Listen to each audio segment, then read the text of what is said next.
Hi viewers, welcome to our channel. ప్రస్తుతం మనతో పాటు భరద్వాజ్ గారు సీనియర్ జర్నలిస్ట్ ఉన్నారు. వారితో ఒకసారి మాట్లాడదాం. నమస్కారం సార్. నమస్తే అండి. సార్, జగన్మోహన్ రెడ్డి గారు అసెంబ్లీకి వస్తారా రారా అని ఒక పెద్ద చర్చ తర్వాత ఆయన వస్తానని చెప్పడం, ఈరోజు రావడం, వచ్చిన తర్వాత కనీసం కొద్దిసేపు కూడా ఉండకుండా వాకౌట్ చేసి వెళ్ళిపోయారు. ప్రతిపక్షంగా మమ్మల్ని గుర్తించాలి, ప్రజాస్వామ్యాన్ని కాపాడాలి, వీ వాంట్ జస్టిస్ అంటూ గవర్నర్ ప్రసంగాన్ని అడ్డుకుంటూ ఈ నినాదాలు చేస్తూ ఒక గందరగోళం క్రియేట్ చేసి ఆ తర్వాత వెళ్ళిపోవడం జరిగింది. దాన్ని సెటరికల్ గా కూడా విమర్శలు చేస్తున్నారు. 11 నిమిషాలు కూడా ఉండలేదు వీళ్ళు అని చెప్పేసి. ఇంకో వర్షన్ కూడా ఏంటంటే, ఎక్కడ మీరు ప్రజా సమస్యల మీద కదా మాట్లాడాల్సింది, మీకు న్యాయం కావాలని చెప్పేసి మాట్లాడుతున్నారు అన్న విమర్శలు కూడా వినిపిస్తున్నాయి సార్. ఏదేమైనా మరి వాళ్ళ అసెంబ్లీకి జగన్మోహన్ రెడ్డి గారు వెళ్ళడం, కొద్దిసేపే ఉండడం, న్యాయం కోసం పోరాటం చేయడం, బయటకు రావడం, దీన్ని మీరు ఏ విధంగా చూస్తారు సార్? అంటే ఆయన అసెంబ్లీకి రావటం అనేది సంతకం పెట్టాడు. అక్కడ సంతకం పెట్టడంతో పాటు వాస్తవానికి ఆయన ఒరిజినల్ ప్రోగ్రామ్ ఏంటంటే సభలో ఎలా వ్యవహరించాలి అనే దాని మీద మండలి సభ్యులకి అలాగే శాసనసభ్యులకి కలిపి ఒక సమావేశం నిర్వహించుకుని మేము ముందుకెళ్తామని చెప్పాడు ఆయన. తీరా ఇక్కడికి వచ్చిన తర్వాత కేవలం ప్రధాన ప్రతిపక్ష హోదా అనే దాని మీద మాత్రమే ఫైట్ చేశాడు. ఇదే జగన్మోహన్ రెడ్డి ఇదే స్పిరిట్తో ప్రత్యేక హోదా కోసం ఫైట్ చేయలేదు ఆ రోజున ఆయన ఏమన్నాడంటే, అధికారం వచ్చిన తర్వాత, అధికారం రావడానికి ముందు అంటే 2019 ఎన్నికలకి ముందు ఆయన ఏం చెప్పాడంటే చాలా స్పష్టంగా, మేము గనక గెలిస్తే ప్రత్యేక హోదా తెచ్చి తీరుతాం అన్నాడు. తీరా గెలిచిన తర్వాత మొదటి ప్రెస్ మీట్లోనే ఆయన ఒక అద్భుతమైన విషయం చెప్పాడు. అదేంటంటే, మేం భారీ మెజారిటీతో గెలిచినట్టుగానే ఢిల్లీలో ఏర్పడినటువంటి ప్రభుత్వం కూడా ఎవరి మద్దతు అవసరం లేని మెజారిటీతో గెలిచింది. కాబట్టి అంత మెజారిటీతో గెలిచిన ప్రభుత్వంని వంచటం చాలా కష్టం. ఈ డిమాండ్ని ఆ ప్రభుత్వంతో అంగీకరింపజేయటం అనేది అంత ఈజీ కాదు. కనుక ప్రత్యేక హోదా తీసుకురావటం అనేది అయ్యే పనిలా కనిపించటం లేదు అని చాలా స్పష్టంగా ప్రకటించాడు. ఏది జగన్మోహన్ రెడ్డి ఎన్నికలకి ముందు ప్రత్యేక హోదా తెస్తాను అన్న జగన్మోహన్ రెడ్డి ఎన్నికలు అయిపోయిన తర్వాత ఇది వాస్తవం అని చెప్పాడు. సరే, చాలామంది విమర్శించినప్పటికీ ఒక క్లారిటీతో మాట్లాడాడు, వాస్తవాల ఆధారంగా మాట్లాడాడు అని చెప్పి ఒక అప్రిసియేషన్ వచ్చింది ఆయనకి. ఈ అప్రిసియేషన్ తర్వాత ఆయన పద్ధతిలో ఆయన కొనసాగుతూ వెళ్ళాడు. ఇప్పుడు విచిత్రంగా మాట్లాడుతున్నాడు. ఆయన వాస్తవాలని పూర్తిగా విస్మరించి మాట్లాడుతున్నాడు. విస్మరించటము అంటే ప్రధాన ప్రతిపక్ష హోదా గురించి మాట్లాడు, ఇవ్వలేదు అని నిరంతరం విమర్శించు, తప్పులేదు. కానీ సభలో నువ్వు ఉండి సభలో అధికారపక్షం మాట్లాడుతున్నటువంటి మాటలలో ప్రజా వ్యతిరేక విధానాలు కానీ మరొకటి కానీ దొర్లినప్పుడు వాటి గురించి సభలో నిలదీయాల్సినటువంటి అవసరం ఉంది నీకు. ఆ అవసరాన్ని గుర్తించాలి. అందుకోసం నేను ఎన్నుకున్నారు ప్రజలు. మీ 11 నియోజకవర్గాల ప్రజలు మీ మీద చాలా హోప్స్ పెట్టుకున్నారు, ఆశ పెట్టుకున్నారు, తమ సమస్యల్ని మీరు సభలో మాట్లాడతారేమో అని. కానీ మీరు సభలో మాట్లాడకుండా వెళ్ళిపోతే చేయగలిగింది ఏముంది? ఇప్పుడు ఆ నియోజకవర్గాల ప్రజలందరూ వచ్చి ఈ 11 మంది ఎమ్మెల్యేల ఇంటి ముందు జగన్మోహన్ రెడ్డితో సహా ధర్నాలు చేయాల్సినటువంటి పరిస్థితి తెచ్చుకునే వాతావరణం కనిపిస్తోంది. అంటే మీరు మా సమస్యల్ని సభలోకి వెళ్ళి మాట్లాడని పక్షంలో మీరు సభ నుంచి బయటకు వెళ్ళిపోతే, రిజైన్ చేసేస్తే మేము కొత్త శాసనసభ్యులను ఎన్నుకుంటాం. మా సమస్యల్ని సభలో వినిపించడం మాకు ప్రధానం.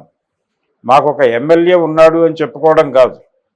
ఆ ఎమ్మెల్యే ఎందుకున్నాడు, ఎందుకు ఓటేసాం మేము, అతను మా గురించి సభలో మాట్లాడతాడు.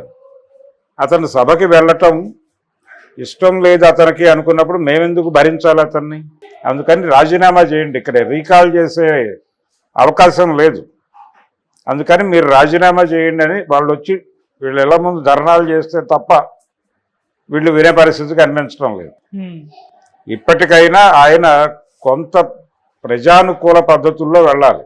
ఈయన ఎప్పుడైతే మొండిగా వ్యవహరిస్తున్నాడో అవతల వాళ్ళు కూడా ఈయన్ని టీజ్ చేయడం మొదలు పెడుతున్నారు. ఆ టీజింగ్లో భాగమే 11 నిమిషాలు కూడా సభలో లేడు అని చెప్పడం. ఈ 11 అనే ఫిగర్ని అంబోజ్ చేస్తూ రకరకాల కామెంట్స్ చేస్తున్నారు. వీటిని గౌరవప్రదంగా ఎదుర్కోవడానికి ఏం చేయాలనేది ఆలోచించాలి తప్ప మొండిగా తిరస్కరిస్తాను అంటే కుదరదు. తెలుగుదేశం పార్టీ అద్భుతమైన పరిపాలన ఇస్తోందని ఎవరు అనుకోవడం లేదు. అనేక లోపాలు జరుగుతున్నాయి. ఆ సూపర్ 6 ప్రాపర్గా అమలు జరగటం లేదు అక్కడ.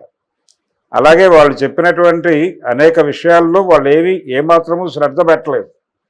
పవన్ కళ్యాణ్ దగ్గరికే వస్తే ఆయన సుగాలి ప్రీతి కేసు కావచ్చు, లేకపోతే ఆ సెంట్రల్ ఇంటెలిజెన్స్ నుంచి నాకు వేలాది మంది అమ్మాయిలు కనిపించడం లేదని వచ్చింది, ఆ విషయం కావచ్చు, చంద్రబాబు నాయుడు గారు మాట్లాడినటువంటి అనేక విషయాలు కావచ్చు, వాలంటీర్లను మేము భద్రంగా చూసుకుంటామని చెప్పిన మాట కావచ్చు, అలాగే స్కూళ్ళల్లో జరుగుతున్నటువంటి మార్పులు, విద్యా విధానంలో వస్తున్నటువంటి మార్పులు, కార్పొరేట్ స్కూళ్ళకి ప్రత్యామ్నాయంగా ఏదో మేరకు ప్రభుత్వ స్కూళ్ళను నిలబెట్టడానికి జగన్మోహన్ రెడ్డి టైంలో జరిగినటువంటి ప్రయత్నాన్ని నిర్వీర్యం చేయటం కావచ్చు, ఇలాంటి అనేక విషయాల మీద మాట్లాడవచ్చు. ఇప్పుడు ఆ రోజున అమలు జరిగినటువంటి చాలా సంక్షేమ పథకాలు ఇప్పుడు రకరకాలుగా తూట్లు పడవడం జరుగుతోంది. దాని గురించి మాట్లాడు నువ్వు సభలో. వీటన్నిటి గురించి మాట్లాడటానికి ఎవరో ఒకరు కావాలని జనం కోరుకుంటున్నారు. కనీసం మీరైనా వాయిస్ రైజ్ చేయట్లేదు, వదిలేస్తున్నారు. అలా వదిలేసి మీకు ప్రధాన ప్రతిపక్ష హోదా ఇవ్వలేదు అనే ఒక పాయింటే పట్టుకుని గొడవ చేస్తున్నారు. ఇది ఎలా కరెక్టు? ఇది ఒక అంశం మాత్రమే. ఇది మాట్లాడొద్దు అని అంటలేదు. ఇది మాట్లాడాలి, ఖచ్చితంగా నిలదీయాలి. ఇన్ని స్థానాలు ఉంటే తప్ప ప్రధాన ప్రతిపక్ష హోదా ఇవ్వను అంటం తప్పే. ఉన్నటువంటి సర్కమ్స్టెన్సెస్లో ఇవ్వాలి. జాతీయ పార్టీలు ఏవి కూడా ఎక్కువ సీట్లు గెలవని పరిస్థితుల్లో కాంగ్రెస్ పార్టీ రాజీవ్ గాంధీ ప్రధాని అయినప్పుడు కాంగ్రెస్ పార్టీ బీభత్సమైన మెజారిటీతో గెలిచి ఏ జాతీయ పార్టీ ఏ రాష్ట్రంలోనూ కూడా కాంగ్రెస్ పార్టీని అడ్డుకునేటువంటి పరిస్థితిలో కనిపించలేదు. అటువంటి కండిషన్లో జాతీయ స్థాయిలో పార్లమెంటులో లోక్సభలో ప్రధాన ప్రతిపక్ష హోదా తెలుగుదేశం పార్టీకి వచ్చింది. తెలుగుదేశం పార్టీ ఆంధ్రప్రదేశ్లో గెలిచిన ఎంపీలే అత్యధిక ఎంపీలు కలిగినటువంటి ప్రతిపక్షం. వాళ్ళకి ప్రధాన ప్రతిపక్ష హోదా ఇచ్చారు. ప్రధాన ప్రతిపక్ష హోదా అనుభవించారు కూడా వీళ్ళు. కాబట్టి ఆ సర్కమ్స్టెన్సెస్లో అలా వస్తుంది. అది వేరు, అదొక సాంప్రదాయం. మీకు అన్ని సీట్లు కనీసం లేవు, కనీసం మాత్రపు సీట్లు లేవు అన్నప్పుడు ఎందుకు మొండిగా దాని గురించి పట్టుకోవడం? దాన్ని ఒక విమర్శగా మార్చు అంతే. దాని గురించి ప్రజల సమస్యలు బలిపెట్టడం తప్పు. ఆ ఇష్యూ గురించి ప్రజా సమస్యలు బలిపెట్టేటువంటి హక్కు నీకు లేదు. దాన్ని దృష్టిలో పెట్టుకుని సమన్వయంతో వ్యవహరించాలి. కొంత ఒబీడియన్సీ ఉండాలి. ప్రజల పట్ల వినమ్రతతో ఉన్న ఏ నాయకుడైనా నిలబడతాడు.